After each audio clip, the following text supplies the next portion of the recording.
ما بعد فإن خير الكلام كلام الله وخير السنن سنن محمد صلى الله عليه وسلم وشر الأمور محدثاتها وكل محدثة بدعة وكل بدعة ضلالة فكل ضلالة في النار.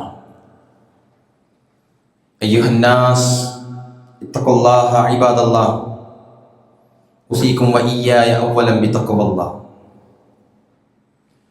بسم الله الرحمن الرحيم. يا أيها الذين آمنوا اتقوا الله حق تقاته ولا تموتن إلا وأنتم مسلمون.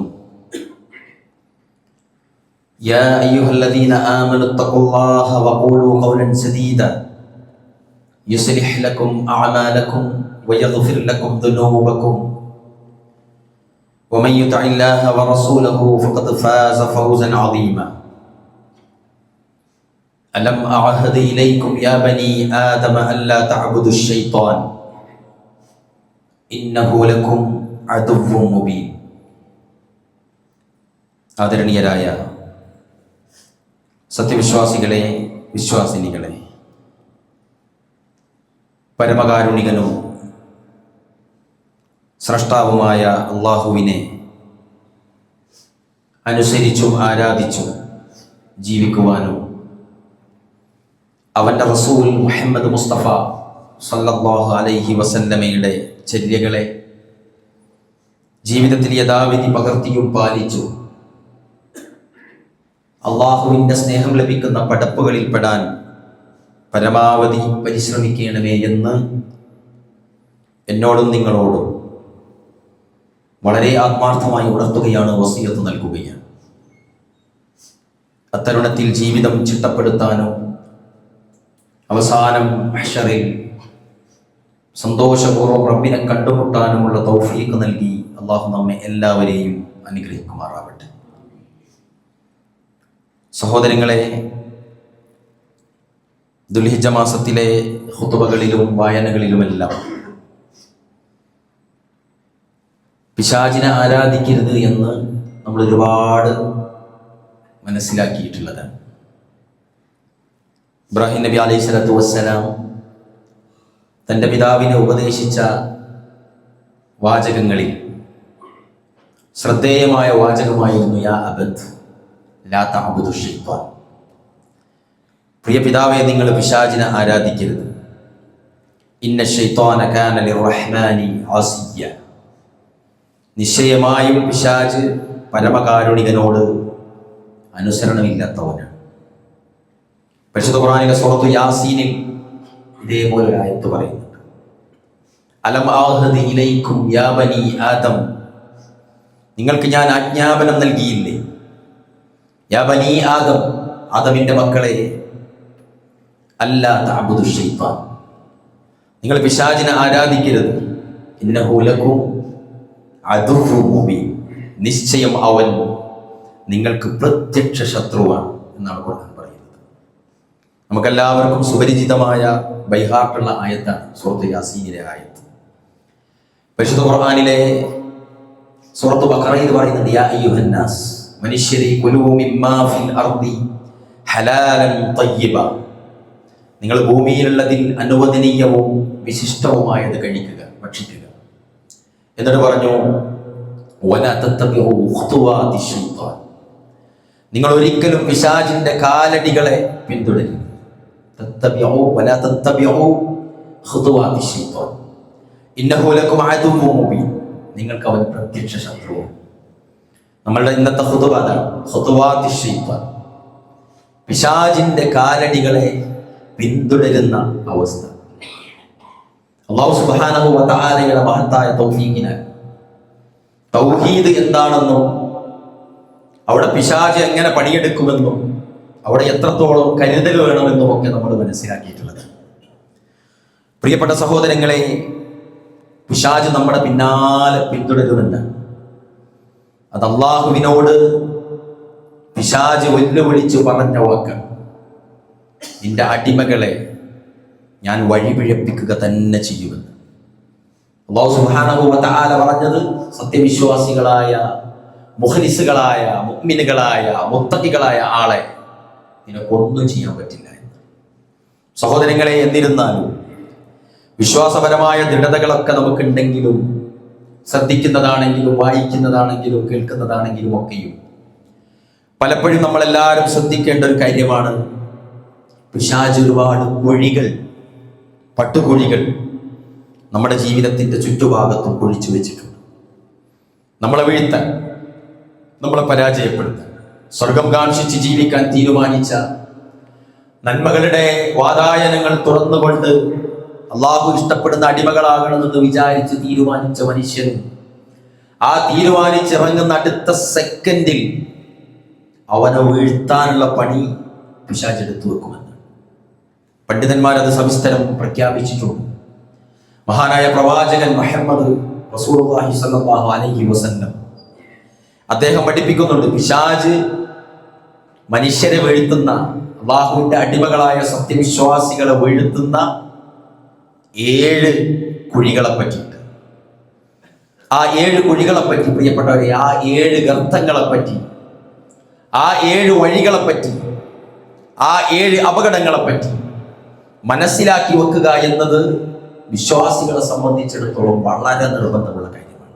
നമുക്ക് എല്ലാവർക്കും അറിയാം, നമ്മൾ പലപ്പോഴും ആളെ വിലയിരുത്തുമ്പോൾ അങ്ങനെയാ പറയാം, അയാൾ വലിയ പണ്ഡിതനായില്ലേ, അയാൾ വലിയ പ്രസംഗിച്ച ആളല്ലേ, അയാൾ വലിയ തറവാട്ടിലെ കാരണവരല്ലേ, അയാൾ ഒരുപാട് ആളുകൾക്ക് ഇതെല്ലാം പറഞ്ഞു കൊടുക്കുന്ന ആളല്ലേ, അയാൾ ഫുൾ ടൈം പള്ളിയിലുള്ള ആളല്ലേ, അയാൾ കമ്മിറ്റിയിൽ വലിയ സ്ഥാനം വഹിക്കുന്ന ആളല്ലേ എന്നൊക്കെ നമ്മൾ വിലയിരുത്തിയിട്ട് ആ മനുഷ്യനെ പലപ്പോഴും ചെറുതാക്കാൻ നമുക്ക് എളുപ്പത്തിൽ സാധിക്കും.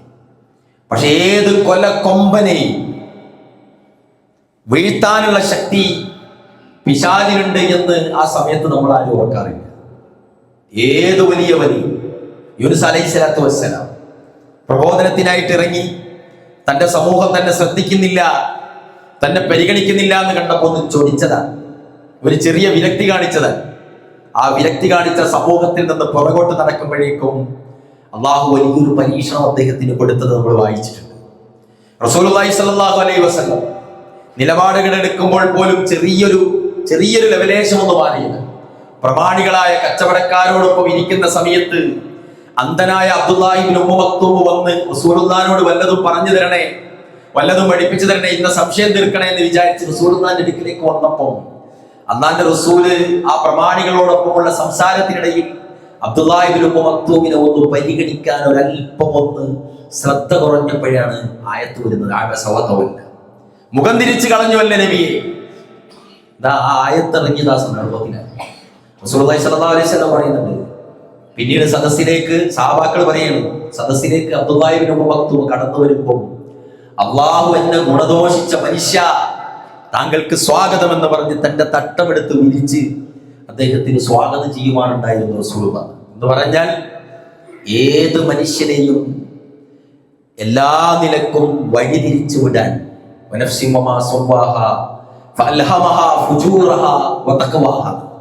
തഖ്വയുടെ സൂക്ഷ്മതയുടെയും ദുഷ്ടതയുടെയും 2 റൂട്ട് എല്ലാ കാര്യത്തിലെല്ലാം മനുഷ്യർക്കുണ്ടാവും. അതുകൊണ്ട് പ്രിയപ്പെട്ടവരെ, നമ്മളെ ആളുകളെ ചിലരൊന്നും ഒരിക്കലും തെറ്റ് ചെയ്യൂല, ചില ആളുകൾക്ക് അത് സംഭവിക്കരുത് എന്നൊക്കെ നമ്മൾ വിചാരിക്കും. പക്ഷെ എല്ലാവർക്കും സംഭവിക്കും. കൊല്ലു ആദം ഖത്താഉ, എല്ലാ ആദം സന്തതികളും തെറ്റ് ചെയ്യുന്നവരാണ്. അവരിൽ തവ്വാബിനായ തൗബ ചെയ്ത് മടങ്ങുന്ന ആളുകളാണ് ശ്രേഷ്ഠരെന്ന് റസൂലുള്ളാഹി സ്വല്ലല്ലാഹു അലൈഹി വസല്ലം. പ്രിയപ്പെട്ടവരെ, അവിടെയാണ് നമ്മൾ മനസ്സിലാക്കേണ്ടത്, പിശാച് കുഴിക്കുന്ന 7 കുഴികളിലെ ഒന്നാമത്തെ കുഴി മനുഷ്യന്റെ വിശ്വാസപരമായിട്ട് ഓരക്കൊണ്ട് ഞാൻ ചുരുക്കുകയാണ്, ശിർക്ക് ചെയ്യുക എന്നുള്ളത്. ശിർക്ക് ചെയ്താൽ എന്താ? ഇന്നഹു മൻ യുശ്രിക് ബില്ലാഹ്, നിശ്ചയം ഒരാൾ അല്ലാഹുവിനോട് ആരെയെങ്കിലും പങ്കു ചേർത്താൽ ഫഖദ് ഹറമല്ലാഹു അലൈഹിൽ ജന്ന, അയാൾക്ക് പിന്നെ സ്വർഗ്ഗം നിഷിദ്ധമാണെന്ന് ഒരു ഓപ്ഷനും പിന്നില്ല.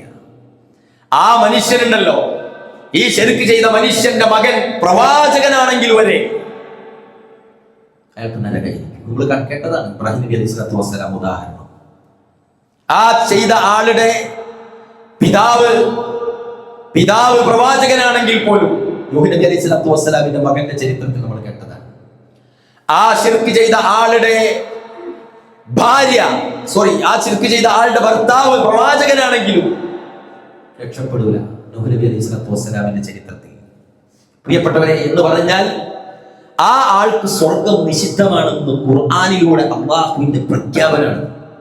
അതിലെ പിന്നെന്തില്ല, ഒരു വിട്ടുവീഴ്ചയുമില്ല. നേരെ മറിച്ച് വിശ്വസിക്കുകയും സൽക്കർമ്മങ്ങൾ പ്രവർത്തിക്കുകയും ഇന്നല്ലദീന ആമനു വഅമിലുസ് സ്വാലിഹാത്ത് ഇന്നല്ലദീന ആമനു വല്ലദീന ഹാദു വസ്സാബീന വന്നസ്വാറ മൻ ആമന ബില്ലാഹി വൽ യൗമിൽ ആഖിർ, അല്ലാഹുവിലും അന്ത്യദിനത്തിലും വിശ്വസിച്ചുകൊണ്ട് സുഹൃതം ചെയ്തു പോകുന്ന ആളെ സംബന്ധിച്ചിടത്തോളം വലാ ഖൗഫുൻ അലൈഹിം വലാ ഹും യഹ്സനൂൻ, അവർ പേടിക്കേണ്ടി വരില്ല, അവർ ഭയപ്പെടേണ്ടി വരില്ല, അവർ ദുഃഖിക്കേണ്ടി വരില്ല. ഖുർആനാണ് പറഞ്ഞത്. അതുകൊണ്ട് പ്രിയപ്പെട്ടവരെ, ശിർക്കിനെ സംബന്ധിച്ചിടത്തോളം മഹാനായ ഇബ്നു അബ്ബാസ് റളിയല്ലാഹു അൻഹുമ അദ്ദേഹത്തോട് യഹൂദന്മാരായ ആളുകൾ ചോദിച്ചു. അവർ പറയാണ്, അവർ ന്യായീകരിക്കുകയാണ്, ജനങ്ങൾ വസ്വാസിലാകുമെന്ന് പറയുന്നുണ്ട്. ഈ ബഹുദൈവാരാധകരായ ആളുകളൊക്കെ വസ്വാസിലായിരിക്കുമെന്ന് പറയുന്നുണ്ട്. യഥാർത്ഥത്തിൽ ബഹുദൈവാരാധകരെ ഞങ്ങളൊന്നും അങ്ങനെ വസ്വാസിലാകുന്നില്ല. എന്തിനാണ് അതങ്ങനെ പറയുന്നത് എന്ന് ചോദിച്ചപ്പോൾ ഇബ്നു അബ്ബാസിന്റെ മറുപടി എന്താണെന്നറിയോ പ്രിയപ്പെട്ടവരെ? നിങ്ങളിനി എന്ത് വസ്വാസിലാകാനാണ് അദ്ദേഹത്തിന്റെ മറുപടി എന്ന് പറഞ്ഞാൽ, ഒരു മനുഷ്യൻ കണ്ടതിനെയും ഭയങ്കരാന്ന് വിചാരിക്കുന്നതിനെയും കേട്ടുകേൾവിയുടെയും മഹാനാണെന്ന് എവിടെയോ വായിച്ചതിന്റെയും പ്രസംഗത്തിൽ കേട്ടതിന്റെയും ഫലമായിട്ട് അയാളെ വിളിച്ച് പ്രാർത്ഥിക്കുന്ന ഒരു അവസ്ഥയിലേക്ക് വീഴുക എന്ന് പറഞ്ഞാൽ അതിനേക്കാൾ വലിയ വസ്വാസം എന്താണ് എന്നാണ് അദ്ദേഹം പഠിപ്പിച്ചു കൊടുത്തത്. പ്രിയപ്പെട്ടവരെ, അതുകൊണ്ട് ഇത് നമ്മൾ ശ്രദ്ധിക്കണം. ഒന്നാമത്തെ കുഴി, അള്ളയല്ലാത്ത എന്തിനോടോ പ്രതീക്ഷ അർപ്പിക്കുകയോ എവിടെ നിന്നോ സമാധാനം കിട്ടുമെന്ന് വിചാരിക്കുകയോ ആരോടോ ചോദിച്ചാൽ അത് കിട്ടുമെന്ന് വിചാരിക്കുകയോ ആരോ എന്തോ ചെയ്താൽ ഇന്നത് മാറുമെന്ന് വിചാരിക്കുകയോ എന്ന് ചെയ്യുന്ന ദൈവികമായി നമ്മൾ പ്രതീക്ഷിക്കുന്ന പ്രതീക്ഷകളെയും ദൈവികമായി നമ്മൾ ഭയപ്പെടുന്ന ഭയപ്പാടിലേക്കും നമ്മൾ പോകാതിരിക്കുക പിശാചിന്റെ ഒന്നാമത്തെ കുഴിയാണത്. നഊദുബില്ല, നസ്അലുല്ലാഹൽ ആഫിയ. അല്ലാഹു നമ്മെല്ലാവരെയും കാത്തുരക്ഷിക്കുമാറാവട്ടെ. രണ്ടാമത്തേത് ബിദ്അത്താണ്. ബിദ്അത്ത് എന്ന് പറഞ്ഞാൽ അത് ബാധിച്ച ആളെ സംബന്ധിച്ചിടത്തോളം വിശ്വാസത്തിന്റെ പതനാണ്. നമ്മൾ എല്ലാ ജുമയിലും കേൾക്കുന്നതാണ്, എല്ലാ പള്ളിയിലും എന്തെന്ന് കുല്ലു ബിദ്അത്തിൻ ദലാല കുല്ലു ദലാലത്തിൻ ഫിന്നാർ. ബിദ്അത്ത് ദലാലത്തിലേക്കാണ് നമ്മളെ വഴിതിരിക്കുക. അത് നേരെ നരകത്തിലേക്കാണ്, എല്ലാം ദലാലത്തിലേക്കാണ് കൊണ്ടുപോകുക. അവൻ ഇനിയോ ഈ ബിദ്അത്തിന്റെ പ്രത്യേകത എന്താണ്? ഒരാളൊരു ബിദ്അത്ത് തുടങ്ങുകയാണ്. നമുക്കറിയാം, നമ്മളെ നാട്ടിൽ നമ്മൾ ജീവിക്കുന്ന കാലത്ത് തുടങ്ങിയ ബിദ്അത്ത് ഉണ്ട്. ഒരു 15-20 വർഷം മുമ്പ് ഇല്ലാത്തത് പുതിയത് തുടങ്ങിയത് പലതും ഉണ്ട് നമുക്ക്, അല്ലേ? അതൊക്കെ മനസ്സിലേക്ക് ഓർമ്മ വരുന്നു. ആ ബിദ്അത്തിനെ സംബന്ധിച്ചിടത്തോളം 100 വർഷം കഴിഞ്ഞ് ജീവിക്കുന്ന ആളുകൾക്ക് ഈ തുടങ്ങിയ ബിദ്അത്തും 100-300 വർഷങ്ങൾക്ക് മുമ്പ് തുടങ്ങിയ ബിദ്അത്തും ഒക്കെ ഒരു ദീനിന്റെ ഭാഗമായിട്ടാണ്. കാരണം എന്റെ ഉപ്പാവ ചെയ്തിരുന്നു, ഉപ്പ ചെയ്തിരുന്നു, ഞങ്ങളുടെ നാട്ടുകാർ മൊത്തം പോകാറുണ്ടായിരുന്നു എന്ന് പറഞ്ഞിട്ടാണ് ബിദ്അത്തിലേക്ക് പോകുക. ഇതിന്റെ അപകടത്ര നിങ്ങൾ മനസ്സിലാക്കിയോളൂ. ഒരു മനുഷ്യൻ ഒരു ബിദ്അത്ത് തുടങ്ങി, ഒരു മനുഷ്യൻ ഒരു ബിദ്അത്ത് തുടങ്ങി. മഹാനായ ഇമാം അഹ്മദ് ബിൻ ഹംബൽ അദ്ദേഹം പറയാണ്, ഈ ബിദ്അത്ത് തുടങ്ങുന്ന ആളുടെ ആ ആളുകളുടെ തല താഴ്ന്നത് കണ്ടിട്ട് നീ എന്ത് ചെയ്യരുത്? തല താഴ്ന്നത് കണ്ടിട്ട് നീ അവരെ വിശ്വസിക്കാൻ പാടില്ല, വഞ്ചിതനാവരുത്. അവരുടെ വിനയം കണ്ടിട്ടും നീ വഞ്ചിതനാകരുത്. ബിദ്അത്ത് തുടങ്ങുന്ന ആളുടെ പ്രത്യേകത നിങ്ങൾ ശ്രദ്ധിച്ചോളി. അയാള് ഭയങ്കര പക്വമതിയും ഉദാരമതിയും ഭയങ്കര വിനയവും ലാളിത്യവും സംസാരത്തിൽ പക്വതയും ഒക്കെ ഉണ്ടാകുന്ന ആളാണ് ആയിരിക്കുമെന്ന് ഇമാം അഹ്മദ് പഠിപ്പിക്കുക. നിങ്ങളൊക്കെ ചിന്തിച്ചോളി. ഇനിയോ ആ മനുഷ്യൻ ഒരു ബിദ്അത്ത് തുടങ്ങി എന്ന് വിചാരിച്ചു. എല്ലാവരും ഇവിടെ ശ്രദ്ധിക്കുക. ആ ബിദ്അത്ത് തുടങ്ങി. ഇപ്പൊ നാട്ടില് നമ്മൾ വലിയ പണ്ഡിതന്മാരിലേക്കും സംഘടനയിലേക്കും ഒന്നും പോകണ്ട. നമ്മളെ വീട്ടിലൊരു സാധനം നമ്മൾ ഇപ്പൊ തുടങ്ങി വിചാരിച്ചോളി. ഒരു പുതിയൊരു സാധനം, ഒരു ആചാരം ദീനിന്റെ ഭാഗമാണെന്ന് വിചാരിച്ചിട്ട് പ്രതിഫലം കിട്ടുന്നതൊക്കെ പറഞ്ഞുകൊണ്ട്, അല്ലാത്തതല്ല കേട്ടോ. ഇവിടെ എല്ലാവരും പറയും ബിദ്അത്ത് പാടില്ല എന്ന് പറയുമ്പോൾ റസൂൽ മൈക്ക് ഉപയോഗിച്ചിരുന്നു, റസൂൽ ക്യാമറ ഉപയോഗിച്ചിരുന്നോ എന്ന് ചോദിക്കുക. അത് ഇബാദത്തും മുആമലത്തും ഉണ്ട്. ഇബാദത്ത് എന്ന് പറഞ്ഞാൽ ആരാധനാപരമായിട്ട് ചെയ്താൽ കൂലിയുണ്ട്, ഇങ്ങനെയാ ചെയ്യേണ്ടിയെന്ന് എണ്ണം പറഞ്ഞ സമയം പറഞ്ഞ സാധനങ്ങളാണ് ഇബാദത്തുകൾ.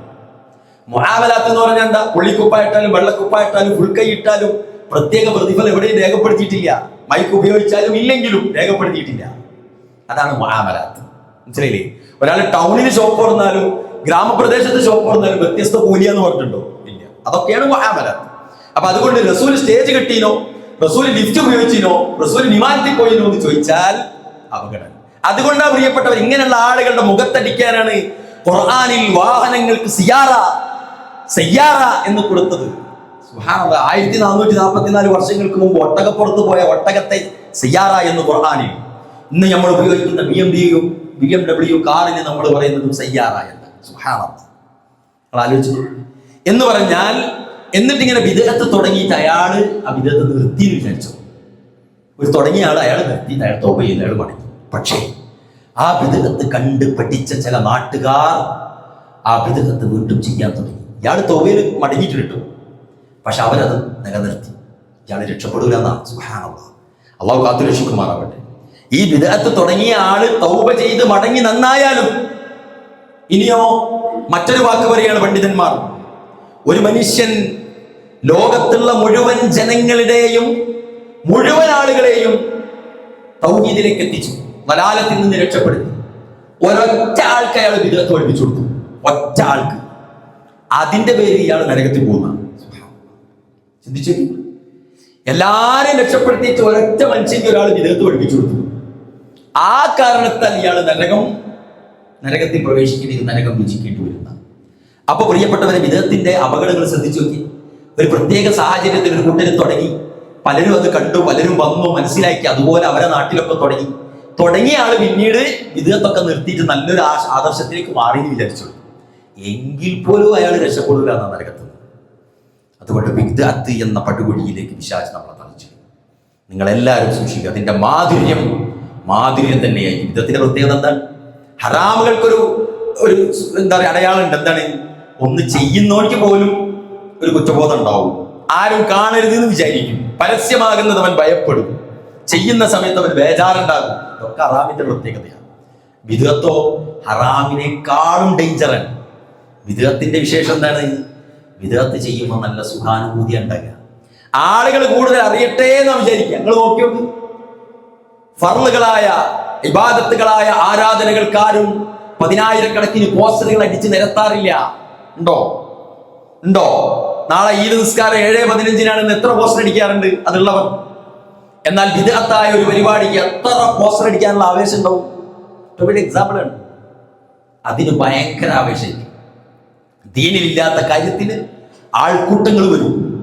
അതുവരെ പള്ളിയിലില്ലാത്തവരെ നമ്മൾ വിളിച്ചു കൂട്ടും. ആരവങ്ങൾ ഉണ്ടാകും. ഇത് ദീനിന്റെ ഭാഗമാണ് എന്ന വിചാരിക്കും അവർ ഇതിന് അല്ലാഹു ശിക്ഷ തരുമോ എന്ന് ന്യായീകരിക്കും. ഇതൊക്കെ നല്ല കാര്യമല്ലേ, ബിദ്അത്തുൻ ഹസനയല്ലേ എന്നൊക്കെ പറഞ്ഞവർ പ്രവാചകൻ പഠിപ്പിച്ച ബിദ്അത്തുൻ ഹസന എന്ന വിഭാഗത്തിലേക്ക് അവർ കൂട്ടിക്കെട്ടും. എന്നിട്ട് അവർ അതിനെ ഖിയാസാക്കും. പല ഉദാഹരണങ്ങളും പറഞ്ഞ് അതിന് ചില്ലറ തെളിവുകളുണ്ടോ എന്ന് തെരഞ്ഞു നടക്കും. 10 കൊല്ലം മുമ്പ് അല്ലെ ഖുർആൻ ഇറങ്ങിയത് എത്രയോ കൊല്ലം മുമ്പ്, 1444 വർഷങ്ങൾക്ക് മുമ്പ്. 10 കൊല്ലം മുമ്പ് വരെ ഓതാത്ത ആയത്ത് ഇക്കൊല്ലം ഇതിനായിട്ട് തെളിവ് വരും. ചിന്തിച്ചു നോക്കണം. വലിയ ഡേഞ്ചറാണ് ഈ വിഷയം. 10 കൊല്ലം മുന്നേ ഓതാത്ത ആയത്ത് ഇപ്പൊ കണ്ടുപിടിക്കും. അപ്പൊ അതുവരെ ഈ ആയത്ത് അങ്ങനെ ന്യായീകരിക്കും. അതുകൊണ്ട് പ്രിയപ്പെട്ടവരെ, ബിദ്അത്ത് എന്ന് പറഞ്ഞാൽ പ്രവാചകൻ സല്ലല്ലാഹു അലൈഹി വസല്ലമ പഠിപ്പിച്ചു തരാത്ത, കാണിച്ചു തരാത്ത, അനുവദിക്കാത്ത, അല്ലെങ്കിൽ സമ്മതം ഇങ്ങനെയുള്ള പ്രവാചകൻ അറിയാത്ത, സഹാബാക്കൾ ചെയ്യാത്ത ഒരു കാര്യം നല്ലതല്ലേ എന്ന് വിചാരിച്ച് ചെയ്തതിന് പുണ്യം പ്രതീക്ഷിച്ച് ചെയ്താൽ അത് ബിദ്അത്താണ്. അതിലൊരു സംശയവും. പിന്നെ ആളുകൾക്ക്, ചില ആളുകൾ എന്നാലും അതൊക്കെ നിർത്തണോ? നമ്മളൊക്കെ ശ്രദ്ധിക്കേണ്ടെന്നറിയോ? 2 ഗ്ലാസ് പാല് കൊണ്ടുപോയി വെച്ചിട്ട് ഏതെങ്കിലും ഒന്ന് എടുത്ത് കുടിക്കണമെന്ന് വിചാരിക്കുമ്പോൾ ഒരാൾ വന്നിട്ട് പറഞ്ഞു അതിനെന്തോ ഒരു ജീവി വന്ന് തലയിട്ട് ഇങ്ങനെ പറക്കുന്ന കണ്ടിട്ടുണ്ട്, ഇതില്ല. അപ്പൊ നമ്മളൊക്കെ എന്താ വിചാരിക്കുക? ഏതാ കഥ വടക്കട്ടെ, ഇപ്പുറത്ത് കുടിക്കും എന്ന് പറഞ്ഞാൽ ബിദ്അത്ത് എന്ന് വിചാരിച്ചിട്ട് ഒരു സൽക്കർമ്മത്തിൽ നിന്ന് മാറി നിന്നതിന്റെ പേരിൽ പ്രിയപ്പെട്ടവരെ നമ്മൾ ആരും നരകത്തിൽ പോകില്ല. നമ്മുടെ നാട്ടിൽ ബിദ്അത്ത് എന്നൊരു വിഭാഗം ആരോപിക്കുന്ന ഒരു വിഷയം, ആ വിഷയത്തിൽ നിന്നൊരാൾ മാറി നിൽക്കുക എന്ന് വിചാരിച്ചു, ആ മാറി നിന്നതിന്റെ പേരിൽ നരകത്തിൽ പോകില്ല. എന്നാൽ മാറി നിൽക്കൽ അപകടമെന്ന് വിചാരിച്ച് അതിൽ പോയിട്ട് ഒരാൾ പങ്കെടുക്കുന്നു, അത് ബിദ്അത്ത് തന്നെയാണെന്ന് പരലോകത്ത് തീരുമാനം വരുന്നു. എന്താ ഉണ്ടാകുക? അയാൾക്ക് പിന്നെ എക്സ്ക്യൂസ് ഇല്ല, അയാൾ നരകത്തിലാണ്. അതുകൊണ്ട് പിശാചിന്റെ രണ്ടാമത്തെ കുഴിയാണ് ബിദ്അത്ത് എന്നത്. എല്ലാവരും സൂക്ഷിക്കുക. അല്ലാഹു നമ്മെ എല്ലാവരെയും കാത്തുരക്ഷിക്കുമാറാകട്ടെ. മൂന്നാമത്തത് കബായിറുകൾ, വൻപാപങ്ങൾ നമ്മളെല്ലാവരും സൂക്ഷിക്കണം. ഇതേത് മുത്തഖിയെ കൊണ്ടും പിശാച് ചെയ്യിപ്പിക്കും. എല്ലാരെ കൊണ്ടും, നമസ്കാരമുള്ള, നോമ്പുള്ള, സക്കാത്തുള്ള, പള്ളി കമ്മിറ്റിയിലുള്ള, ഇതുപോലെയുള്ള എല്ലാ സൽക്കർമ്മങ്ങളിലും മുന്നിൽ നിൽക്കുന്നവരെ കൊണ്ടും വൻപാപങ്ങൾ ചെയ്യിപ്പിക്കാൻ മിടുക്കനാണ് പിശാച്. അവൻ ചെയ്യിപ്പിക്കുക തന്നെ ചെയ്യും. ഓരോരുത്തർക്കും ഓരോ വീക്ക്നെസ് ഉണ്ട്. സാമ്പത്തികമായ വീക്ക്നെസ്, ആളുകൾക്ക് മുന്നിൽ ആളായി ജീവിക്കണം എന്നുള്ള വിചാരം, അതൊരു വീക്ക്നെസ് ആണ്. എനിക്കൊരു തെറ്റും പറ്റില്ല എന്ന വിചാരം, ആ ഒജുബ് തന്നെ മതി അയാളെ നരകത്തിലാക്കാൻ. റസൂലുള്ളാഹി സ്വല്ലല്ലാഹു അലൈഹി വസല്ലം ഞാനൊന്നും അത് ചെയ്യൂല എന്ന് വിചാരിക്കുന്ന വിചാരം ഉണ്ടല്ലോ, ഞാനൊന്നും അതിൽ പൊടുവിലൊരിക്കലും, അതുവരെ അപകടത്തിലാക്കുന്ന സഹോദരങ്ങളെ. ഈ കബായിറുകൾ എന്നത് നമ്മൾ വളരെയധികം സൂക്ഷിക്കണം. ചെറിയ രൂപത്തിലെങ്കിലും ഏതായാലും ഒരു കാര്യം ചെയ്യും. 10 ലക്ഷം എടുത്തിട്ടുണ്ടല്ലോ, 10 നമ്മൾ കൊടുക്കുന്നില്ലേ, 2 ലക്ഷം അല്ലേ ലോണാക്കുന്നുള്ളൂ, അത് 2 മാസം കൊണ്ട് വീട്ടുമല്ലോ എന്നൊക്കെ പിശാച് പറഞ്ഞത്. ഇത് ഖുർആൻ പറഞ്ഞിട്ടുണ്ട്. പിശാച് നിങ്ങളുടെ അമലുകളെ മനോഹരമാക്കി പറഞ്ഞു തരും, കാണിച്ചു തരും, നിങ്ങളെ ചെയ്യിപ്പിക്കും അവൻ. വ്യഭിചാരം, ഞാൻ വരുന്നുണ്ട് ഇൻഷാ അല്ലാഹ്. ഇതിൽ ഓരോന്നും നമുക്ക് കുത്തുവകളാക്കാനുണ്ട്. വ്യഭിചാരം എന്താണ്? സാർവത്രികമാണ്, ഇപ്പോൾ സാർവത്രികമാണ്. വ്യഭിചാരം എന്നത് വ്യഭിചാരമല്ല എന്നാക്കിയിട്ടുണ്ട് ഗവൺമെന്റുകൾ വരെ, അല്ലേ അല്ലേ? ഇസ്ലാമികമായ മാനങ്ങൾ ഉദ്ദേശിച്ചുള്ള വേഴ്ചകളെ നിരോധിക്കുകയും മനുഷ്യരാശിക്ക് ഒരു മതം പോലും മാറ്റി നിർത്തിയിട്ട് ചിന്തിച്ചാൽ അപകടമെന്ന് തോന്നുന്നതിനെ ഏറ്റവും ആശ്വാസകരമായ ഒരു കർമ്മമാക്കി അതിനെ മോടി പിടിപ്പിക്കുകയും ചെയ്യുന്ന നിയമങ്ങൾ നിൽക്കുന്ന നാട്ടിലാണ് നമ്മൾ ജീവിക്കുന്നത്. അതുകൊണ്ട് ശ്രദ്ധിക്കണം നമ്മളെല്ലാവരും. ഇതിന് അപകടമൊന്നുമില്ലല്ലോ, അങ്ങനെയാണെങ്കിൽ പോലീസ് പിടിക്കൂലേ? ഇതിന് ചെക്കിങ് വരില്ലല്ലോ, ഇതൊക്കെ അനുവദിച്ചതല്ലേ, നിയമല്ലേ? ഇതൊക്കെ നമ്മളങ്ങനെ പറയിപ്പിക്കും. പ്രിയപ്പെട്ടവരെ, എന്തിന് അവിടേക്കൊന്നും പോട്ടെ, ഇതൊക്കെ അറപ്പുള്ള മയച്ചുള്ള കാര്യങ്ങളാണ്. പറയാൻ വരെ നമുക്ക് അറപ്പുള്ള സംഗതികൾ. അള്ളാഹു എല്ലാവരും കാത്തുരക്ഷിക്കുമാറാകട്ടെ. ഖുർആൻ പോലും അതിനെ പരിചയപ്പെടുത്തി ഇങ്ങനെ അതിനോട് അടുക്കണ്ടെന്നാ പറഞ്ഞത്, അല്ലേ? വ്യഭിചരിക്കല്ലേ എന്നല്ല പറഞ്ഞു, നിങ്ങൾ വ്യഭിചാരത്തോട് അടുക്കല്ലേ എന്നാ പറഞ്ഞത്. കാരണം എന്താ? അത്രയും മ്ലേച്ഛകരമായ ഒരു പാപം പറയില്ല. അതുകൊണ്ട് പ്രിയപ്പെട്ടവരെ, കബായിറുകൾ നമ്മൾ ശ്രദ്ധിക്കണം. അതുപോലെ കൊല വ്യാപകമാണ് ഇപ്പോൾ. ചൂടില്ല ഇപ്പോൾ ആർക്കും. ആരും ഇന്നാളെ കൊന്നു എന്ന് പറഞ്ഞ ഒരു ചൂടുമില്ല. കൊല്ലുന്നവൻ അറിയുന്നില്ല എന്തിനാ ഞാൻ മരിച്ചതെന്നും, എന്തിനാ കൊന്നതെന്നും. കൊല്ലപ്പെട്ടവൻ അറിയുന്നില്ല ഞാൻ എന്തിനാണ് കൊല ചെയ്യപ്പെട്ടതെന്നും. അങ്ങനത്തെ ഒരു കാലം അല്ലേ? ഈ വർഷം ഇന്ന പാർട്ടിയിൽ നിന്ന് കൊന്നവൻ അടുത്ത വർഷം മറ്റേ പാർട്ടിയിലേക്ക്, കൊല്ലപ്പെട്ടവന്റെ പാർട്ടിയിൽ പോയി പണിയെടുക്കുന്ന വൃത്തികെട്ട രാഷ്ട്രീയമുള്ള ഒരു നാട്ടിലാണ് നമ്മൾ ജീവിക്കുന്നത് സഹോദരങ്ങൾ. അതുകൊണ്ട് അതും അപകടമാണ്, വമ്പിച്ച അപകടമാണ്, വമ്പിച്ച അപകടമാണ്. തന്റെ ഗർഭാശയത്തിലുള്ള കുഞ്ഞ് സ്കാനിങ്ങിൽ കാണുകയാണ് അയാൾക്ക് കാലില്ല കൈയില്ല എന്ന്.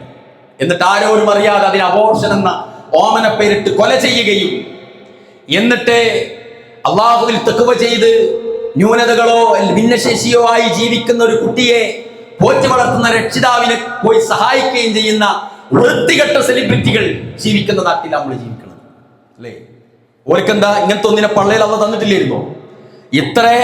ഇത്ര ഇമോഷണലായിട്ടും ഇത്ര സിമ്പതിയും എമ്പതിയുമുള്ള മനുഷ്യനാണെങ്കിൽ എന്റെ സഹോദര, നിന്റെ ഭാര്യയുടെ വയറ്റിലുള്ള കുഞ്ഞിന് ഇന്ന ന്യൂനതയുണ്ട് എന്ന് സ്കാനിങ്ങിൽ കണ്ടപ്പോൾ നിനക്കതിനെ പോറ്റിക്കൂടായിരുന്നോ? അതിന് അബോർഷൻ ചെയ്തിട്ട് അയൽവാസിക്ക് പൈസ കൊണ്ടേ കൊടുക്കുക. ചിന്തിച്ചു. അങ്ങനെ കൊല വ്യാപകമാണ്. ഇനിയോ മാതാപിതാക്കളോടുള്ള ഉപദ്രവം. പ്രിയപ്പെട്ടവരെ, മതമില്ലാത്തവരെ കാര്യമല്ല കേട്ടോ നമ്മൾ പറയുന്നത്, മതം ഏറ്റവും കൂടുതലുള്ള മനുഷ്യരുടെ കാര്യം പറയുന്നത്. മാതാപിതാക്കളെ നമുക്ക് മടുക്കുന്നൊരു കാലം, മാതാപിതാക്കൾ നമുക്ക് ഭാരമാകുന്നൊരു കാലം. മൂപ്പരെ കൂട്ടിയാലേ മൂപ്പർ എന്തെങ്കിലുമൊക്കെ പറഞ്ഞോളൂ, അതുകൊണ്ട് കൂട്ടണ്ടാന്ന് തീരുമാനിക്കുന്ന കാലം. ചിന്തിച്ചു.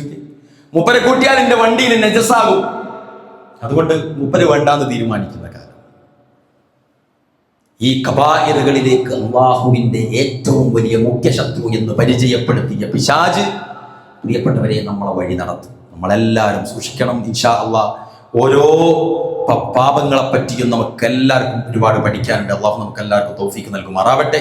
റസൂലുള്ളാഹി സ്വല്ലല്ലാഹു അലൈഹി വസല്ലം പറഞ്ഞു, ഈ ഇത്തരം മഹാപാപങ്ങളെ സംബന്ധിച്ചിടത്തോളം എന്താണെന്നറിയൂ, ചെയ്യുന്ന ഫസ്റ്റത്തെ സമയത്ത് ഒരു വിറക്കലും ഒരു ലജ്ജയും ഒരു ഈ പറഞ്ഞ പ്രശ്നങ്ങളും പരിങ്ങലൊക്കെ ഉണ്ടാവും. സ്ഥിരമായിട്ട് ചെയ്ത് കഴിഞ്ഞാലും ഒരു പ്രയാസം. പണ്ട് അരയിലാക്കി കൊണ്ടുപോകുന്ന കുപ്പികളൊക്കെ ഇപ്പം കണ്ടില്ലേ? താറാവിനെല്ലാം കുടിച്ചു പോകുന്നത് ഇങ്ങനെ കയ്യിൽ പിടിച്ചിട്ട് ഡീസൻ്റായിട്ട് പോവാണ്. ആര് ചോദിക്കാനാണ്? ഓരൊക്കെ അമ്മക്കറിയാലോ എന്നുള്ള ഭാവത്തിൽ എന്താണ് ആ നല്ല ആളുകളുടെ എന്തെങ്കിലും ന്യൂനതകൾ അറിയുന്നവൻ എല്ലാ പാപവും അവന് ചെയ്യാനുള്ള ലൈസൻസ് ആണെന്ന് വിചാരിച്ച് പബ്ലിക്കായിട്ട് തോന്നിയാസം ചെയ്യുന്ന ലജ്ജ നഷ്ടപ്പെട്ട ഒരു സമൂഹമാണ് നമ്മുടെ കൂട്ടത്തിലും കുടുംബത്തിലും അയൽപക്കത്തും ജീവിക്കുന്നത് എന്ന് മനസ്സിലാക്കണം. ഇതിനാറപ്പോടെ കാണാൻ സാധിക്കുക എന്നതാണ് നമ്മുടെ ഈമാൻ. പ്രിയപ്പെട്ടവരെ, ഇത് പിശാച് വീഴ്ത്തുന്നതാണെന്ന് ശ്രദ്ധിക്കാനുള്ള ജാഗ്രതയാണ് നമുക്ക് വേണ്ട ജാഗ്രതയും. അതുകൊണ്ട് അത് നമ്മളെ സൂക്ഷിക്കുക. നാലാമത്തെ കുഴി പ്രവാചകൻ സല്ലല്ലാഹു അലൈഹി വസല്ലം പഠിപ്പിച്ചു തന്നതാണ്. എന്താണ്? ചെറുപാപങ്ങൾ. ഇത്ര നിസ്സാരാക്കണ്ടായിരുന്നു. റസൂലുള്ളാഹി അതിനെ ഏറ്റവും ഗൗരവത്തിൽ പറഞ്ഞതെന്നറിയൂ? സ്ഥിരമായി ചെയ്യുന്ന നന്മയെ പറ്റി പ്രവാചകൻ പറഞ്ഞു. ഒരാള് ഒരു ചെറിയ നന്മ സ്ഥിരമായിട്ട് ചെയ്താൽ അതിന് ഗംഭീര പ്രതിഫലമല്ലോ. പ്രവാചകൻ പഠിപ്പിക്കുകയാണ്, സ്ഥിരമായി ചെയ്യുന്ന ചെറുപാപങ്ങൾ നാളെ വൻപാപങ്ങളിലായിരിക്കും കേട്ടോ ഉണ്ടാകുക. അല്ലാഹു കാത്തുരക്ഷിക്കുമാറാകട്ടെ. നമ്മൾ ചെറുതാന്ന് വിചാരിക്കും, സ്ഥിരം ചെയ്യും. സ്ഥിരം ചെയ്തിട്ട് നാളെ ആ ചെറിയ സംഗതിയല്ല, അതിനേക്കാൾ വലുതൊക്കെ എന്തൊക്കെ ആൾക്കാർ ചെയ്യുന്നു. ഞാനൊരു ബീഡി വലിച്ചല്ലേ, ഇതൊക്കെ 5 MDMA ഒക്കെ നിറഞ്ഞേക്കുന്നതിന് ഞാനൊരു 20 റുപ്യൻ്റെ അല്ല 20 പൈസൻ്റെ ബീഡി വലിച്ചതാണോ പ്രശ്നം എന്ന് നിസ്സാരാക്കും നമ്മൾ. ആളുകൾ ബ്ലൂ ഫിലിമും പോൺ വീഡിയോസും കാണുന്ന സമയത്ത് ഞാനൊരു നല്ല നല്ല നാടൻ കഥയുള്ള ഒരു സിനിമ അല്ലേ കാണുന്നത് എന്ന് വിചാരിക്കുന്നു. സ്ഥിരം അങ്ങനത്തെ പണിയെടുക്കും. ബ്ലൂ ഫിലിമൊന്നും ഞങ്ങൾ കാണുന്നില്ലല്ലോ. നഗ്നതകളും തോന്നിയാസങ്ങളും ഇംഗ്ലീഷ് പടങ്ങളൊന്നും കാണുന്നില്ലല്ലോ. മലയാളത്തിൽ നല്ല മോട്ടിവേഷൻ തരുന്ന സിനിമ അല്ലേ എന്ന് വിചാരിച്ച് കാണും. എന്തെല്ലാം തെറ്റുകളാ അതിലൂടെ വരുന്നത് പ്രിയപ്പെട്ടവരെ, എന്തെല്ലാം വൈകാരികതകളാ നമുക്ക് ഉദിക്കുന്നത് അതിലൂടെ പ്രിയപ്പെട്ടവരെ. അടുത്തത് കാണണം എന്ന് വിചാരിക്കുന്ന ലഹരി തന്നെ പോലെ അതൊരു അപകടമാണെന്ന് മനസ്സിലാക്കാൻ എന്ന് പറഞ്ഞതുപോലെ പ്രിയപ്പെട്ടവർ, ഈ ചെറുപാപങ്ങൾ വലിയ പ്രയാസമാണ്. റസൂലുള്ളാഹി സ്വല്ലല്ലാഹു അലൈഹി വസല്ലം പറയുന്നത്, തണുപ്പ് അധികമായ സമയത്ത് തണുപ്പുള്ള കാരണത്താൽ ആളുകൾ ഇങ്ങനെ കൂടിയിട്ട് തീരുമാനിച്ചു തണുപ്പ് എങ്ങനെ അകറ്റും. റസൂലുള്ളാഹി ഉദാഹരണം പറയുന്നു. അങ്ങനെ എല്ലാവരോടും പോയിട്ട് ഓരോ വിറകുകൾ കൊണ്ടുവരാൻ പറഞ്ഞു, അവർക്ക് തീ കായാൻ വേണ്ടിയിട്ട്. അങ്ങനെ ഓരോരുത്തരും പല വഴിക്ക് പോയിട്ട് ഓരോ കൊള്ളി വിറക് കൊണ്ടുവന്നു. എന്നിട്ട് അവർ ഓരോരുത്തർ കത്തിച്ചു. എല്ലാ വിറക് കൊള്ളികളും കത്തിച്ച സമയത്ത് അതൊരു വലിയ തീജ്വാലയാണ്. അറിയാലോ, എല്ലാവരും കത്തിച്ചത് ഒരു കൊള്ളിയാണ്. പക്ഷെ എല്ലാവരും കൂടി കത്തിച്ചപ്പോ എന്നിട്ടായി അവിടെ വലിയൊരു തീനാളം, തീജ്വാല രൂപപ്പെട്ടു. എന്നതുപോലെയാണ് ചെറുപാപങ്ങൾ. ഇപ്പൊ നാട്ടിലുള്ള എല്ലാവരും, ഞാൻ പച്ചയായിട്ടൊരു ഉദാഹരണം പറയാം, എല്ലാവരുടെ വായിലും മോശമായ വേർഡ് വരുന്നൊരു നാടാന്ന് ചോദിച്ചത്. അങ്ങനത്തെ നാടൊക്കെ കേരളത്തിൽ. എല്ലാവരുടെ വായിലും അനഞ്ഞാൽ വെടക്ക്, അനഞ്ഞാൽ പൂരത്തെറി എന്ന് പറയണ്ട, നമ്മളെ സ്വകാര്യ അവയവങ്ങളെ പേരിങ്ങനെ പറയുന്ന ഒരു സമൂഹം എല്ലാവരും പറയാറുണ്ടെങ്കിൽ ആ നാടെന്തിനാ ഒറ്റ പ്രിയപ്പെട്ടവർ, ആ കുടുംബം എന്തിനാ ഒറ്റ പ്രിയപ്പെട്ടവരെ. ഓരോ അവയവങ്ങൾക്കും മാന്യമായ ഒരു പേര് പോലും ഉണ്ടായിട്ട് അസഭ്യമായ പേരുകൾ പറയുന്ന ഒരു വീടിന്റെ അവസ്ഥ എന്താ പ്രിയപ്പെട്ടവരെ. തന്റെ കുട്ടികൾ മോശമായ വാക്കുകൾ പറയുന്നത്, മോനോടങ്ങാനും ആരെങ്കിലും മോളോടങ്ങാൻ ആരെങ്കിലും ഇത് എവിടുന്നാ മോൻ പഠിച്ചു, ഉമ്മ പറയലുണ്ട് ഉപ്പ പറയലുണ്ട് എന്നുള്ള കഴിഞ്ഞ കഥ ചിന്തിച്ചു നോക്കി. അപ്പൊ അസഭ്യങ്ങൾ, ഇനി പരദൂഷണം പറയുക. ഒരു മഹല്ലിലെ എല്ലാവർക്കും അത് സ്വഭാവമാണെങ്കിൽ ആർക്കെങ്കിലും ഉണ്ടോ? നിങ്ങൾക്കറിയില്ലേ, നമ്മുടെ നാട്ടിൽ ജോലി ചെയ്യുന്ന ബംഗാളികൾ ഓരോ ദിവസത്തെ വേതനവും അന്ന് വൈകുന്നേരം നാട്ടിലേക്ക് അയച്ചു കളി. എന്തുകൊണ്ടാ? കൂടെ റൂമിൽ കിടക്കുന്ന 30 ആളെ ഈ ചങ്ങാക്കി വിശ്വാസമില്ല, രാത്രി മറ്റൊരു അടിച്ചോണ്ടു. അതുകൊണ്ട് രാത്രി എന്ത് ചെയ്തലും വൈകുന്നേരം തന്നെ നാട്ടിലേക്ക് അത് ഡംപ് ചെയ്തത്. മനസ്സിലായില്ലേ? എന്നതുപോലെ ഒരു നാട്ടിൽ എല്ലാവരും പരദൂഷണം പറയുന്നത് വെച്ചു. ഈ 9 ആളും പരദൂഷണം പറയുന്നത് 10ാമത്തെ ആളെ പറ്റി. 10ാമത്തെ ആളുണ്ട്, 1ാമത്തെ ആൾ ഇല്ലാത്തപ്പോ ഇവരെല്ലാരും കൂടി അയാളെ പറ്റി പറയുന്നു. ആർക്കാണ് അവിടെ സേഫ്റ്റി? എന്നതുപോലെ ചെറുപാവങ്ങൾ എന്ന് പറഞ്ഞാൽ നമ്മുടെ ജീവിതത്തിൽ എത്ര എണ്ണം ഉണ്ട് നിങ്ങൾ ആലോചിച്ചു. വൻപാവങ്ങൾ എണ്ണി 1-2 ഉണ്ടാവും. ചിലർക്ക് വിചാരമായിരിക്കും വീക്ക്നസ്, ചിലർക്ക് പലിശ എടുക്കൽ, ലോൺ എടുത്ത് വിലസലായിരിക്കും വീക്ക്നസ്. ചില ആളുകൾക്ക് അതിനേക്കാൾ വേറെ എന്തെങ്കിലും, ചില ആളുകൾക്ക് ഇതൊന്നും ഉണ്ടാവില്ല, പക്ഷെ ബാപ്പേനോടും ഉമ്മനോടും ഭയങ്കര ഉപദ്രവമായിരിക്കും. ചെറുപാവങ്ങളുടെ പ്രത്യേകത തന്നെ, ചെറുപാവങ്ങൾ നിരന്തരം പലതും ഉണ്ടാകുക. അള്ളാഹു കാത്തുരക്ഷിക്കുമാറാകട്ടെ. നിങ്ങളെല്ലാവരും ശ്രദ്ധിക്കണം, നമ്മളെല്ലാവരും അതിൽ ജാഗ്രത വേണം. വെറുതെ ആയിട്ട് ചെയ്യുന്നതായിരിക്കും, തൽക്കാലത്തേക്കായിരിക്കും. നമ്മളെ കൊണ്ട് പിശാചിങ്ങനെ ഇപ്പൊ ഒരു കഥയും കൂടി ഞങ്ങൾ പറഞ്ഞു നോക്കും, കുറച്ച് കള്ളത്തരം കൂട്ടിയിട്ട് ഞങ്ങൾ പറഞ്ഞോളി, രസം ഉണ്ടാവും തന്നെ. നമ്മളത് പറയും, നാളെയും പറയും, മറ്റന്നാളെയും. നാവ് നിറയെ കളവ് പറയുന്ന, നാവ് നിറയെ പരദൂഷണം പറയും. ഇനിയോ താൽക്കാലികമായ ആകർഷണീയമായ ഒരു നോക്കാൻ പാടില്ലാത്തൊരു ഒരാളെ നോക്കി കൂട്ടിച്ചു. ആ സ്വഭാവമുള്ളവൻ അടുത്ത സെക്കൻഡിൽ വേറൊരാളെ നോക്കും, അടുത്ത ആളെ നോക്കും. എത്ര ചെറുപാപങ്ങളാണ് വരുന്നത്. ഒറ്റൊന്നിനല്ല അവിടെ നോക്കണത്. കച്ചവടം ചെയ്യുന്ന മനുഷ്യൻ ഒരാളെ ചിലപ്പം ബടായിയൊക്കെ പറഞ്ഞ് കച്ചവടം ചെയ്യും, ഒരൊറ്റ കേസായിരിക്കും. പക്ഷെ അടുത്ത ആളെ വരുമ്പോഴും അയാൾക്ക് തോന്നും ഇയാളെയും അതേ ട്രക്കിൽ വീഴ്ത്താം. അയാളോടും ഇത് പുതിയതാണ്, ഏറ്റവും പുതിയതാന്ന് പറഞ്ഞ പോലെ ഇയാളോടും ഒന്ന് പറയാന്ന് വിചാരിക്കും. അവിടെ അങ്ങനെ ചെറുപാപങ്ങൾ എന്നറിയും. അല്ലാഹു കാത്തുരക്ഷിക്കുമാറാകട്ടെ. ഇത് പ്രിയപ്പെട്ടവരെ പിശാച് കുഴിക്കുന്ന കുഴിയാണെന്ന് മനസ്സിലാക്കുക. ഇനി 5ാമത്തത്, അനുവദനീയമായ കാര്യങ്ങളിൽ കെട്ടി പിശാച് നമ്മളെ. അനുവദനീയമായ കാര്യങ്ങൾ അത് എങ്ങനെ കെട്ടിടുക? ഒരു കാരണം തിരക്ക് ഞാൻ ഉണ്ടാക്കി കാണിച്ചു. ഇപ്പൊ ഇനി അതിന് വെക്കണ്ട, തിരക്കാണെങ്കിൽ മരിക്കാൻ കിടക്കുന്ന മനുഷ്യനായിരിക്കും എല്ലാവരും പോയി കണ്ടിട്ടുണ്ടാവും. പക്ഷെ ഞമ്മക്ക് കുറെ കാരണം. ഞാൻ ഇന്നലെ കടയിൽ ഒറ്റക്കൈപ്പി മെന്നാന്ന് ഡോക്ടറെ അടുത്ത് പോയി, നമ്മൾ മാത്രം എടുത്തില്ല, മരിച്ചവരെ വീട്ടിലെ. നിങ്ങൾ നമ്മളെ ജീവിതമായിട്ടാണ് ഞാൻ പറയുന്നത്. എന്തെല്ലാം വിഷയങ്ങളിൽ തിരക്ക് എന്ന കാരണത്തിൽ എപ്പോഴാണ് തിരക്കൊഴിയുക? 2 ദിവസം തിരക്കുണ്ട്, 3-ാമത്തെ ദിവസം ഞാൻ ഉണ്ടാവും എന്ന് പറയാൻ കഴിയുന്നുണ്ടോ? കഴിയൂല. എന്നും തിരക്കാം. ഞായറാഴ്ച ഒഴിവാ, ഞായറാഴ്ച ഏറ്റവും തിരക്കാം. രാത്രി ഒഴിവാ, രാത്രി അതിനേക്കാളും തിരക്കാണ്. അപ്പൊ തിരക്ക്. ഇനി അതല്ലെങ്കിലോ ക്ഷീണം. 2ാമത്തെ കാര്യം ക്ഷീണം. ഇന്ന് തീരെ കഴിഞ്ഞു, നാളെ നോക്കാം എന്ന് പറഞ്ഞ് അനുവദനീയമായ കാര്യങ്ങൾ ചെയ്യാൻ തടസ്സം ഉണ്ടാക്കുക. മഴ ആണ്, അവിടെ ഇന്ന് പോകണ്ട, ചുമക്ക്, നാളെ മഴ ആണെങ്കിൽ ഞാൻ വരില്ല കേട്ടോ എന്ന് പറഞ്ഞിട്ട് ഈ പറഞ്ഞ ചെറിയ ചെറിയ ഉതിർകളും കാരണങ്ങളും വെച്ച് നല്ലതിൽ നിന്ന് പിശാച് നമ്മളെ എന്ത് ചെയ്യും? മുടക്കും. ഇത് നമ്മൾ സൂക്ഷിക്കണം. അങ്ങനെ തോന്നുമ്പോൾ നമുക്ക് ഓർമ്മ വരണം. കഴിഞ്ഞ കുത്തുബയിൽ ഇയാൾ പറഞ്ഞ പോലെ ഇത് ഇന്നെ മറ്റാൾ കെട്ടുന്നതാണ്, ഇത് ഓൻ്റെ കൊഴിയാണ്, അങ്ങ് ചെയ്ത് കളയാം. നിങ്ങൾ നോക്കിയ പ്രിയപ്പെട്ടവരെ, നമ്മളെ ക്ഷണിച്ച വിവാഹങ്ങൾക്ക് വരെ പലരും പോകാറില്ല. അതങ്ങ് നടക്കുമല്ലോ അവിടെ, ഞാൻ പൈസ കൊടുത്തയച്ചിട്ടില്ല.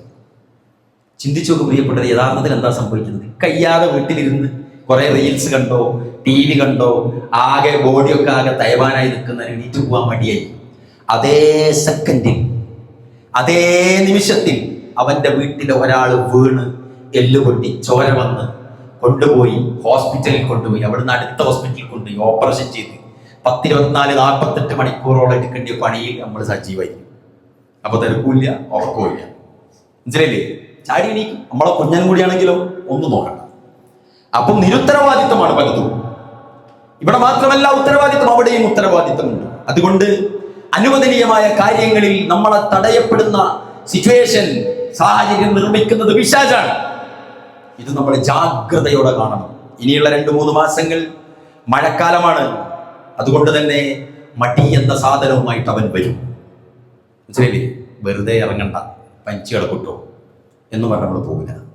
വെറുതെ ഇറങ്ങണ്ട, ഇവിടെ നിന്നാക്കാം എന്ന് വിചാരിക്കും. അങ്ങനെ എല്ലാറ്റിലും തടസ്സം അവനുണ്ടാകും. ഇത് നമ്മൾ സൂക്ഷിക്കണം. രക്ഷിക്കുമാറാവട്ടെ. 6ാമത്തെ കാര്യം, വലിയ നന്മ ചെയ്യാൻ ഒരുങ്ങുമ്പോൾ ചെറുതിലേക്ക് ടൈം ചെയ്ത് കളയും. വലിയ നന്മക്ക്, അതായത് പ്രയോറിറ്റി ഇല്ലാണ്ടാക്കിയാൽ. ഭർത്താവിനെ അനുസരിക്കുക എന്നത് പ്രധാനമാണ് ഭാര്യയെ സംബന്ധിച്ചിടത്തോളം. ഭർത്താവ് ഒരു കാര്യം ഇന്ന സമയത്ത് ചെയ്യണേ എന്ന് പറഞ്ഞ് ഏൽപ്പിച്ചു, അയൽവാസി വന്നിട്ട് വേറൊരു കാര്യത്തിലേക്ക് വിളിച്ചപ്പോൾ ഇയാളെ മറന്നു, അങ്ങോട്ട് പോയി. ഉമ്മാക്ക് ഗുളിക വാങ്ങാൻ പോയ മോൻ അങ്ങാടിയിലെത്തിയപ്പോ ചങ്ങാതിമാരൊക്കെ ടർഫിലേക്ക് പോവുകയാണ്. ഓൻ എന്ത് വിചാരിച്ചു? ഗുളി അവിടെ കെട്ടഞ്ഞു. ചങ്ങാതിമാര്, അതായത് നമ്മൾ പറയാറില്ലേ, ഫർള് പോയാലും വേണ്ടിയില്ല, സുന്നത്ത് കിട്ടുമല്ലോ എന്നാ ചിന്തിക്കുക. പള്ളിയിലേക്ക് പോകാൻ നേരത്തായിട്ടും ഒരുത്തം ഫോൺ ചെയ്യുക, എടാ തിരുവനന്തപുരത്ത് ഇറങ്ങിയിട്ട് ഏറ്റവും നല്ല ലോഡ് ചെയ്താ ഇവിടെ കാമത്ത് കൊടുക്കുന്നുണ്ടോ, ഞാൻ ഇപ്പൊ വിളിക്കട്ടോ എന്നെ എന്ന് പറഞ്ഞ് കട്ട് ചെയ്തിട്ട് കാമത്തിലേക്ക് വരില്ല. ഓന് ഒരു 5-6 സ്ഥലം കൊണ്ട് പറഞ്ഞു കൊടുക്കും. അപ്പത്തേക്ക് ഇവിടെ ജമാഅത്ത് പോയിട്ടുണ്ട്. അപ്പുറം എന്താ കിട്ടിയത്? ഒരു യാത്രക്കാരനെ സഹായിച്ച സുന്നത്ത് കിട്ടി. ഇപ്പുറത്തുനിന്ന് ഫർള് പോയി. ഫർള് പോയാലും വണ്ടിയില്ല, സുന്നത്തിട്ട് ഭയങ്കര ജാഗ്രതയായി. പ്രിയപ്പെട്ടവരെ, നമ്മൾ സൂക്ഷിക്കണം എല്ലാവരും. ഒരു ഫോൺ കോൾ വരുന്ന സമയത്ത് പോലും, ജമാഅത്ത് തുടങ്ങുന്ന സമയത്താണ് നിങ്ങൾ എടുക്കണ്ട, അത് തീ പിടിക്കൂ. 5-10 മിനിറ്റ് കൊണ്ടുണ്ടാകുന്ന എന്തെങ്കിലും അപകടം ഉണ്ടോ ദുനിയാവിൽ? 5 മിനിറ്റ് കൊണ്ട് നമ്മൾ ഇടപെട്ടാൽ രക്ഷപ്പെടുത്താൻ പറ്റും എന്താ ഉള്ളത് ദുനിയാവിൽ? നമ്മൾ ആരെ, റബ്ബാണോ? ഈ നമസ്കരിക്കുന്ന സമയം മാറ്റി നിർത്തിയിട്ട് എന്താ നമ്മൾ ചെയ്തിട്ടുണ്ടാകുക? ഒന്നും ചെയ്തിട്ടുണ്ടാകുക. ഇത് പിശാച് ചെയ്യുന്നതാണ്. ഏറ്റവും നല്ല പ്രതിഫലം കിട്ടുന്ന സംഗതികളിലേക്ക് പോകുന്ന മനുഷ്യനെ പ്രതിഫലം കുറവുള്ള സംഗതികളിലേക്ക് വന്നു. പള്ളിയിലേക്ക് ഇങ്ങനെ നടന്നു വന്നതിലേക്ക് ചെങ്ങായി വിളിക്കാം, നമുക്ക് ചായ കുടിക്കാം. നിസ്കാരം അവിടെ വെക്കും, ചായ കുടിക്കും. ചായ അവിടെ എപ്പോഴും കിട്ടും.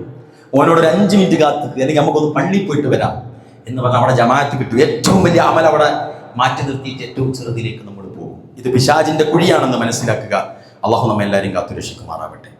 മറ്റൊന്ന്, പിശാച് അവന്റെ കൂട്ടാളികളെ ഉപദ്രവവുമായിട്ട് നമ്മളെ പറഞ്ഞേക്കും. നമ്മുടെ അടുത്തേക്ക് എല്ലാതരം പ്രയാസങ്ങൾ, പ്രതിസന്ധികൾ, ക്ഷമ നശിപ്പിക്കൽ എല്ലാം അതിൽ വരുന്നത്, എല്ലാം അതിൽ വരുന്നത്. ഒരു മനുഷ്യൻ ഒരു സ്വകാര്യം പറയാൻ, ഒരു പരദൂഷണം പറയാൻ വേണ്ടിയിട്ട് വിളിച്ചവരെ അപ്പ ചിന്തയിൽ വരണം, ഇതാ 7ാമത്തെ പോയിന്റാണിത്. ഇതൊരു നൊൽമിന് കൂട്ടു നിൽക്കാൻ മുപ്പരാൾ പറഞ്ഞയച്ചതായിരിക്കും ഇയാളെ എന്ന് മനസ്സിലാക്കാൻ കഴിയണം. ഒരു നല്ലൊരു യാത്ര ചെയ്യുന്ന സമയത്ത് 4 സുന്ദരികളായ പെൺകുട്ടികൾ നമ്മുടെ സീറ്റിന്റെ അടുത്ത് വന്നിരുന്നാൽ അപ്പ ലൈറ്റ് കത്തണം. ഇതുവരെ ഒരു പെണ്ണുമില്ലാതെ ഇത്രയും കിലോമീറ്റർ യാത്ര ചെയ്ത എന്നെ പരീക്ഷിക്കാൻ, എന്നെ തളർത്താൻ, എന്നെ തകർക്കാൻ ഈ ശൈത്താൻ കൊണ്ടുവന്ന് ഇരുത്തിയതായി ഇവരെ എന്ന് ചിന്തിക്കാൻ നമുക്ക് സാധിക്കണം. അതാണ് നമ്മുടെ രക്ഷാകവചവും ഊർജവും. അല്ലാഹു നമ്മളെ അത്തരത്തിൽ ജീവിക്കാനുള്ള തൗഫീഖ് നൽകി അനുഗ്രഹിക്കുമാറാവട്ടെ. അൽഹംദുലില്ലാഹി അല്ലദീ അല്ലമ ബിൽ ഖലം അല്ലമൽ ഇൻസാന മാ ലം യഅലം യുഹന്നാസു തഖുല്ലാഹ ഇബാദല്ലാഹ് ഉസീകും വഇയ്യായ അനിയബ്തുക്കും. പ്രിയപ്പെട്ടവരെ, പിശാച് നമ്മളെ വഴിതെറ്റിക്കുന്ന ഈ 7 കുഴികൾ നമ്മളെല്ലാവരും ശ്രദ്ധിക്കേണ്ടത് നമ്മുടെ കാര്യം. രണ്ടാമത് നമ്മൾ ശ്രദ്ധിക്കേണ്ടത് നമ്മുടെ കൂടെ ജീവിക്കുന്നവരുടെ കാര്യം. നമ്മളെ വീഴ്ത്തുന്നത് പോലെ അവരെ വീഴ്ത്തും. എൻ്റെ ഓളെ വീഴ്ത്തും, എൻ്റെ മോനെ വീഴ്ത്തും, എൻ്റെ മോളെ വീഴ്ത്തും, എൻ്റെ ഉപ്പാനെ വീഴ്ത്തും, എൻ്റെ ഉമ്മാനെ വീഴ്ത്തും. ഇത് ഓൻ്റെ പണിയാണ്. അങ്ങനെ ചിന്തിക്കുമ്പം ഈ തെറ്റ് ചെയ്തവരോട് നമുക്ക് കാരുണ്യം ഉണ്ടാവും. ഇത് പിശാച് ഇയാളെ പരീക്ഷിച്ചപ്പോൾ അയാൾ വീണുപോയതാ, ഇതൊക്കെ ശൈത്താന്റെ പണിയാണ് എന്നിടത്തേക്ക് നമ്മൾ ചിന്തിക്കുമ്പോൾ നമുക്ക് എന്തുണ്ടാകും? പാപം ചെയ്ത ആളുകളോട് ഗുണകാംക്ഷയും നസീഹത്തും നമുക്ക് കയറി വരും. ഇത് ചെയ്തത് അയാളിലേക്ക് നിക്ഷിപ്തമാക്കുമ്പോൾ എന്താ ഉണ്ടാകുക? അയാളെ വെറുക്കുകയും അറപ്പോടെ കാണുകയും അയാളെ മാറ്റി നിർത്തുകയും അയാൾ അതിനേക്കാളും വലിയ ഗർത്തത്തിലേക്ക്, പിശാചിനെ ചെയ്തതിനേക്കാളും വലിയ ഗർത്തത്തിലേക്ക് നമ്മൾ തള്ളിയിടും. ആ ഒരവസ്ഥയിലേക്ക് ഇത് നമ്മൾ സൂക്ഷിക്കണം. അതോടൊപ്പം സമൂഹത്തിലെ തിന്മകൾ ഇത് പറഞ്ഞതിലൊക്കെ ഉള്ളതാണ്. നമ്മളെല്ലാവരും പ്രാർത്ഥിക്കണം. പ്രധാനമായും അല്ലാഹുമ്മ ഗഫിർ ലിൽ മുഅ്മിനീന വൽ മുഅ്മിനാത്ത്, എല്ലാ മുഅ്മിനീങ്ങൾക്കും മുഅ്മിനാത്തുകൾക്കും അവർക്ക് ഇസ്തിഗ്ഫാർ കിട്ടാൻ വേണ്ടിയിട്ട് നമ്മളെല്ലാവരും പ്രാർത്ഥിക്കണം. അതോടൊപ്പം അവർക്കെല്ലാവർക്കും സന്മാർഗത്തിൽ അവരെ വഴി നടത്താൻ നമ്മളെല്ലാവരും പ്രാർത്ഥിക്കണം. ഇതൊക്കെ നമ്മുടെ ഡ്യൂട്ടിയാണ്. കാരണം നമ്മൾ നന്നാകാനും ഹുദ കിട്ടിയവരൊക്കെ ആണെങ്കിലും നമ്മുടെ മക്കൾക്കൊന്നും നമുക്ക് ലഭിച്ച കുത്തുബ കിട്ടിയിട്ടില്ലെങ്കിൽ, നമുക്ക് ക്ലിക്കായ പോയിന്റുകൾ അവർക്ക് കിട്ടിയിട്ടില്ലെങ്കിൽ, നമുക്ക് ക്ലിക്കായതുപോലെ പോയിന്റ് കിട്ടാത്തവർക്ക് ക്ലിക്കാകുമെന്ന് വിചാരിക്കുന്നതും ക്ലിക്കാകണമെന്ന് വാശി പിടിക്കുന്നതും നല്ലതല്ല, അത് ഉചിതമല്ല പ്രിയപ്പെട്ടവരെ. അതുകൊണ്ട് എന്താ, 10,000-കണക്കിന് ക്ലാസ്സും പ്രസംഗവും കേൾക്കുന്ന ഞമ്മക്ക് കിട്ടുന്ന ഈമാൻ, ഇതൊന്നും കിട്ടാത്ത തന്റെ ഭാര്യക്ക് കിട്ടണമെന്ന് വിചാരിക്കുന്നിടത്ത് അല്പത്തമുണ്ട് എന്ന് മനസ്സിലാക്കാൻ നമുക്ക് സാധിക്കും. അല്ലാഹു സുബ്ഹാനഹു വ തആല പൈശാചികമായ എല്ലാ ദുർബോധനങ്ങളിൽ നിന്നും നമ്മെ എല്ലാവരെയും കാത്തുരക്ഷിക്കുമാറാവട്ടെ. പ്രിയപ്പെട്ടവരെ, നമ്മുടെ കൂട്ടത്തിൽ ഒരുപാട് ആളുകൾ ആരോഗ്യ പ്രശ്നങ്ങളിൽ ജീവിക്കുന്നവരുണ്ട്. കഴിഞ്ഞ ആഴ്ച പോലും 17-കാരനായ ഒരു മോൻ, നമ്മുടെ നാട്ടുകാരൻ, നമ്മുടെ പ്രിയപ്പെട്ടവന്റെ പുത്രൻ, നമ്മുടെ പ്രിയപ്പെട്ട കളിക്കൂട്ടുകാരനായി നമ്മുടെ കൂടെ ഉണ്ടായിരുന്ന ഒരു ചെറിയ മോൻ ഒരു വലിയ അപകടത്തിൽപ്പെട്ട് കാല് നഷ്ടപ്പെട്ടിരിക്കുകയാണ്, കാല് മുറിക്കപ്പെട്ടിരിക്കുകയാണ്. സഹിക്കാനാവാത്ത പരീക്ഷണം. ലാ തുആഖിദ്നാ ഇൻ നസീനാ ഔ അഖ്തഅനാ റബ്ബനാ വലാ തഹ്മിൽ അലൈനാ ഇസ്റൻ കമാ ഹമൽതഹു അലൽ ലദീന മിൻ ഖബ്ലിനാ. അടുത്ത വാചകം എന്താ? റബ്ബനാ വലാ തുഹമ്മിൽനാ മാ ലാ ത്വാഖത ലനാ ബി. അല്ലാഹുവേ, താങ്ങാനാകാത്ത പരീക്ഷണങ്ങളിൽ നിന്ന് എന്നെ നീ കാക്കണേ എന്നുള്ളത് എല്ലാവരും പ്രാർത്ഥിച്ചു. ചില നഷ്ടങ്ങൾ നമുക്ക് താങ്ങാൻ കഴിയും. പൊരയിടിഞ്ഞ് പൊളിഞ്ഞ് വീണാൽ നാട്ടുകാർ കെട്ടിത്തരും. ഫോണ് വീണ് ഡിസ്പ്ലേ പോയാൽ വേറെ ഫോണ് കിട്ടും. കളിക്കാൻ വേറെ എന്തെങ്കിലും ഫോൺ വാങ്ങാൻ പറ്റും. ഏത് സാധനം അങ്ങനെയാണ് പ്രിയപ്പെട്ടവര്. ഷർട്ട് സ്ത്രീകൾ കത്തിപ്പോയാൽ, കീറിപ്പോയാൽ, നഷ്ടപ്പെട്ടാൽ, കള്ളം കയറിയാൽ ഒക്കത്തിന് പരിഹാരം. ഞാൻ ഈ പറഞ്ഞ പോലത്തെ കേസിന് പരിഹാരം ഇല്ല എന്നുള്ളതാണ് സത്യം. ഉണ്ടോ? അള്ളാഹു അവന് ഏറ്റവും നല്ലത് പകരം നൽകട്ടെ. ആ അപകടത്തിന് പകരമായി അള്ളാഹു അവനെ അനുഗ്രഹിക്കട്ടെ. ആ അപകടത്തിന് പകരമായി അള്ളാഹു അവന് ഏറ്റവും നല്ലത് നൽകട്ടെ. ആ കുടുംബത്തിന് ഐശ്വര്യവും ആ കുടുംബത്തിന് ദീനും തഖ്വയും ഇതിലൂടെ വർദ്ധിപ്പിക്കുമാറാവട്ടെ.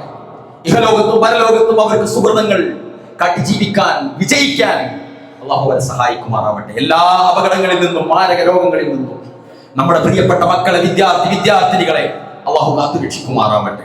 എല്ലാവിധ അപകടങ്ങളിൽ നിന്നും, മാരകമായ ലഹരിയിൽ നിന്നും ഒക്കെയും നമ്മുടെ മക്കളെയും യുവാക്കളെയും അള്ളാഹു കാത്തുരക്ഷിക്കുമാറാവട്ടെ. എല്ലാവിധ വ്യഭിചാരങ്ങളിൽ നിന്നും, പലിശകളിൽ നിന്നും മുതിർന്ന ആണുങ്ങളെയും പെണ്ണുങ്ങളെയും അള്ളാഹു കാത്തുരക്ഷിക്കുമാറാവട്ടെ. വസല്ലല്ലാഹു വസല്ലമ വബാറക അലാ നബിയിന മുഹമ്മദ് വഅലാ ആലിഹി വസഹ്ബിഹി അജ്മഈൻ. اللهم اغفر للمؤمنين والمؤمنات والمسلمين والمسلمات والاحياء منهم والاموات انك مجيب الدعوات يا قاضي الحاجات. ربنا هب لنا من ازواجنا وذرياتنا قرة اعين واجعلنا للمتقين اماما. اللهم يا مقلب القلوب ثبت قلوبنا على دينك. اللهم انا نسالك الجنه ونعوذ بك من النار. اللهم انا نسالك الهدى والتقى والغفاف والغنى. اللهم انا نعوذ بك من عذاب جهنم ومن عذاب القبر ومن فتنة المحيا والممات ومن فتنة المسيح الدجال. ربي اغفر لي ولوالدي وللمؤمنين يوم يقوم الحساب. ربي اغفر لي ولوالدي ربي ارحمهما كما ربعونا صغارا. توفنا مسلما والحقنا بالصالحين. ربنا تقبل منا انك انت السميع العليم. ربنا اتنا في الدنيا حسنه وفي الاخره حسنه وقنا عذاب النار. اللهم صل على محمد وعلى ال محمد.